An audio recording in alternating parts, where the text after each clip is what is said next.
Quand nous entrons en guerre, là, c'est pas la chair. Donc je ne veux plus que vous continuiez à faire les délivrances. Attrapez-le, écoutez-le, il me m'a dit toute la vie du matin. Je vois les gens, il est écrit, c'est pas ça. S'il est écrit et toi, ça c'est pas à toi, c'est zéro. Il est écrit, le diable a dit, il est vécu. Amen. Tu dis, il est écrit. Maintenant, toi, quand on voit il est vécu, c'est dans la boîte de nuit, il est vécu.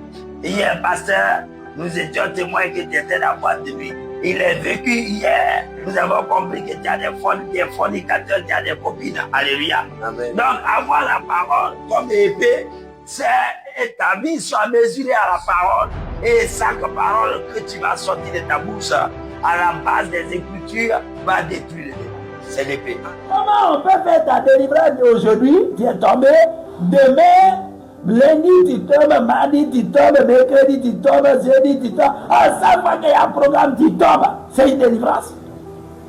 Il est écrit, si le Fils vous affranchit, vous serez réellement affranchis. Pourquoi tu tombes tous les jours? Parce que tu n'as jamais été affranchi. Tomber, culbuter n'est pas synonyme à la délivrance. Oui. Maintenant, comment pouvons-nous savoir réellement qu'on est libéré? Si c'est des possessions démoniaques, il faut comprendre que si tu es libre, tu faisais par exemple des cauchemars. Libéré, c'est pas est-ce que tu es tombé. Mais si tu es libéré, les cauchemars vont s'arrêter. Oui. Mais tu peux tomber, te relever, ce n'est pas arrêté. Alors tu n'es pas libre. Deuxièmement, la liberté est une conquête d'âme. C'est un transport, un voyage d'un royaume à un autre. Oui. Si tu es libre, tu dois quitter le cadre de l'obscurité pour la lumière. La liberté qu'on veut vous enseigner réellement, c'est ça. Si maintenant tu es incapable de quitter la fornication pendant qu'on te dit que tu es libre, est-ce que tu es libre? Non. La même vie hier que tu étais dedans, si c'est ça qui continue.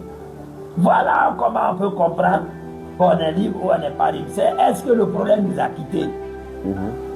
Si le problème n'est pas quitté, ça veut dire qu'on n'est pas libre. Si le péché n'a pas quitté, ça veut dire qu'on n'est pas libre.